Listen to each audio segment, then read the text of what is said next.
नहीं कहना चाहिए था, क्योंकि रिश्ते में जेठ लगता था। विद्वानों का कहना है कि अपनी जिह्वा से कभी किसी से ऐसे शब्द मत बोलो जो दूसरे की आत्मा को दुख पहुंचाए, कष्ट पहुंचाए।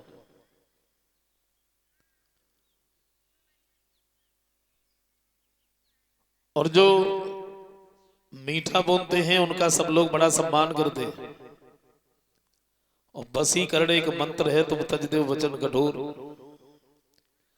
इसी जिह्वा से हम अपने को पराया कर दें और पराये को अपना कर लें। कभी कहते हैं क्या?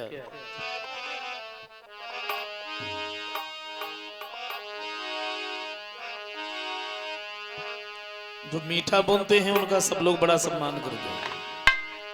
तो मैना जो मैना कहती है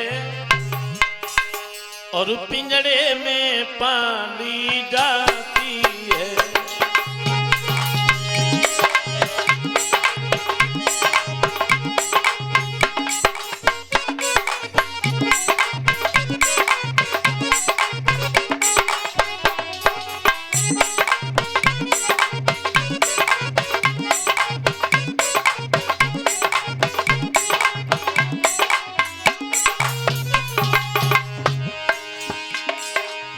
मैना, मैना एक पक्षी का नाम होता है और वो जब भी बोलती है तो सिर्फ यही कहती है कि मैना, यानी मैं कुछ भी नहीं हूं। लोग बड़ा सम्मान करते हैं, लेकिन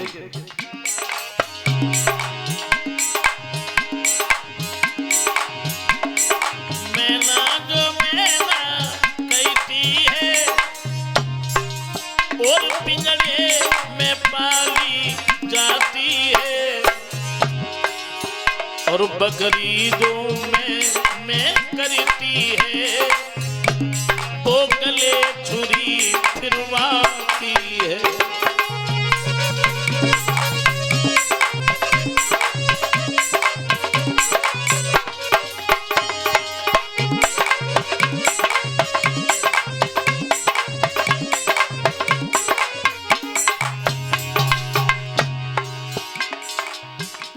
मैना तो ये कहती है कि मैना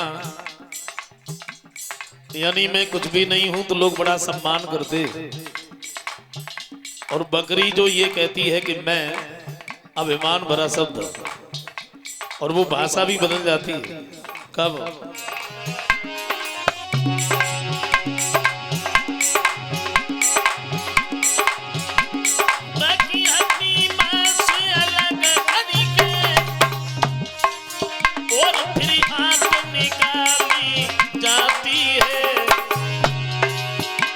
और उसी आत्म को तंत्रों से एक ताक बना ली जाती है।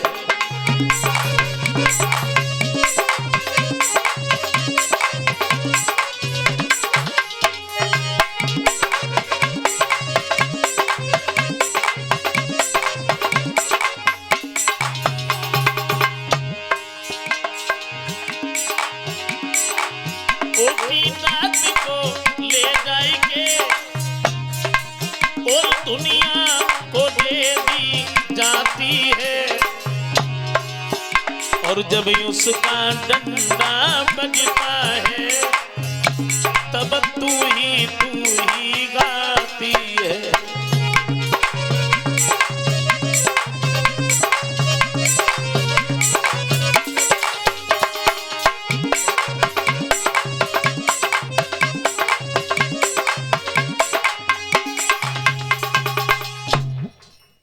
कहने का मतलब मेरा ये है, नहीं चाहिए दिल दुखाना किसी का, क्योंकि सदा ना रहा है जमाना किसी का। इसी बात को लेकर के जब महाभारत का युद्ध हुआ, जिस महाभारत के युद्ध में 18 दिन में 18 चौड़ी सेना मारी गई।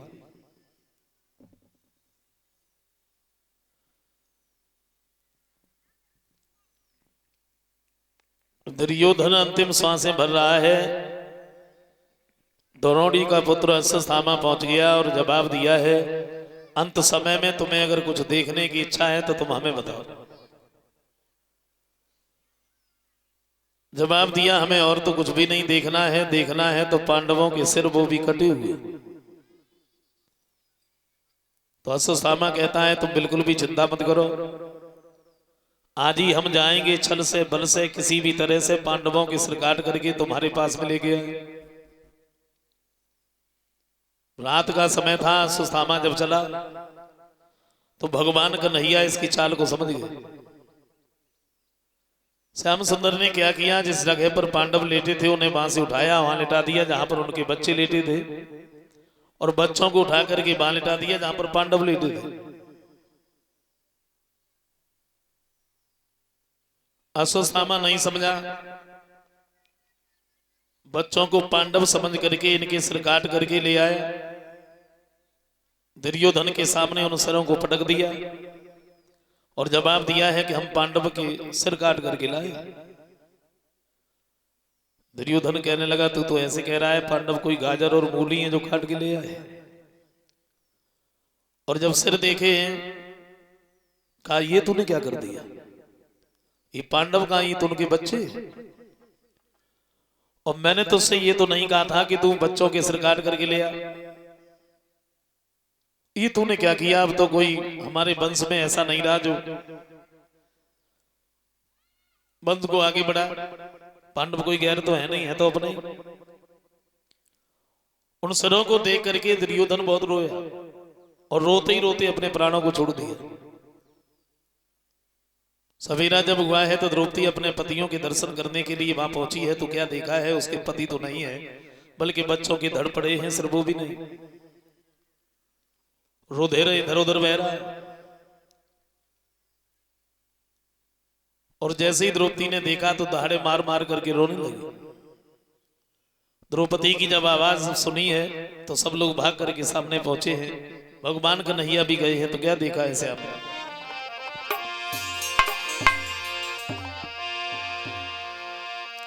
तो डेरे में खून बह रहा है और हरी अबला खड़ी रो रही है।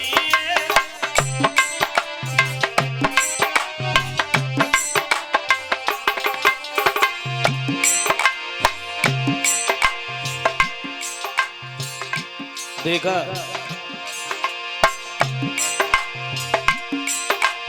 डेरे में खून बह रहा है, हरी अबला खड़ी रो रही है। द्रौपदी बाल बिखराए हुए लालों पर पड़ी रो रही है।